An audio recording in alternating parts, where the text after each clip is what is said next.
time to read the next instalment in The Ice Monster by David Walliams. Chapter 5. Universe of Wonder. As an urchin, Elsie was always on the outside looking in. Every day she would see a whole other London whirling around her. Horse-drawn carriages speeding down the street. Children in uniform marching off to school.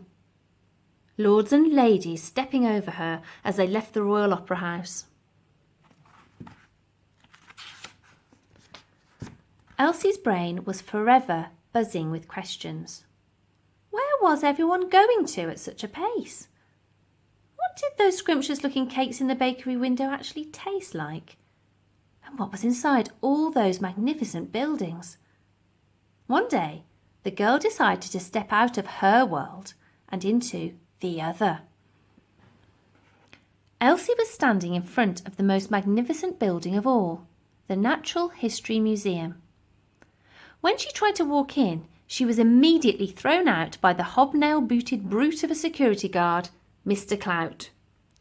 "I don't want no trouble from filthy beggars like you," he shouted as he hurled her down the steps.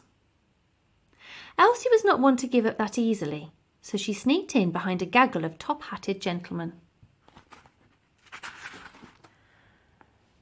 At once the girl marvelled at this universe of wonder. The museum was a treasure trove of life-sized models of whales, stuffed animals, dinosaur bones, meteorites,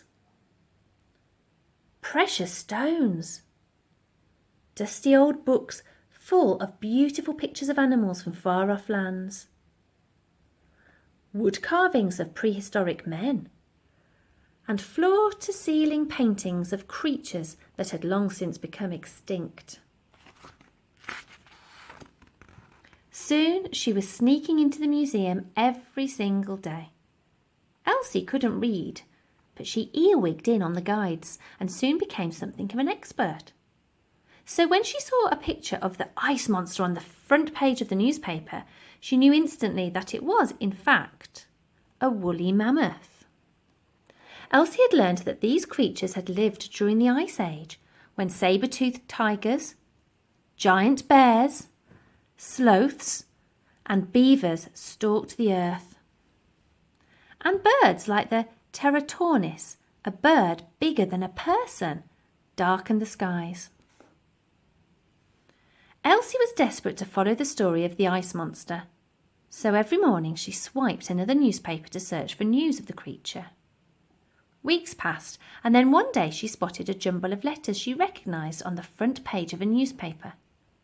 They looked exactly like the ones she'd seen on the side of her favourite building. The London Chronicle.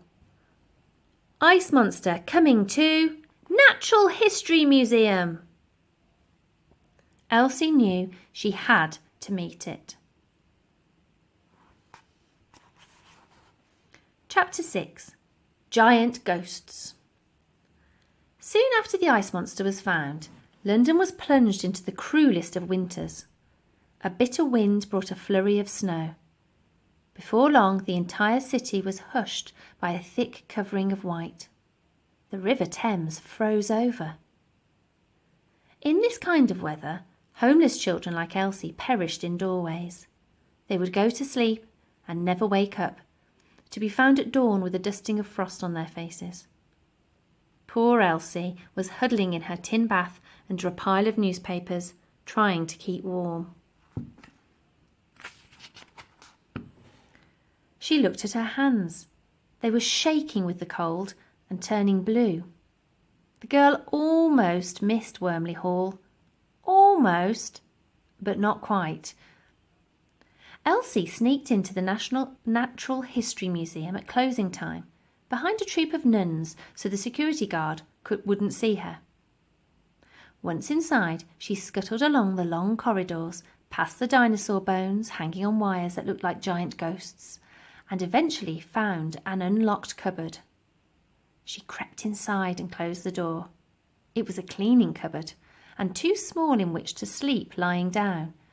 So she slept standing up, with her head nestled between some mops.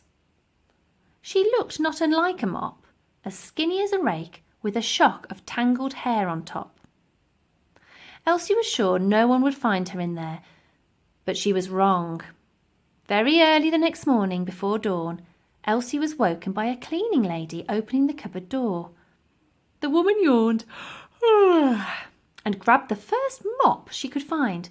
It was actually Elsie. "Ah!" screamed the lady. "Ah!" screamed the girl. Elsie was being held by the neck. "You're not a mop," said the lady.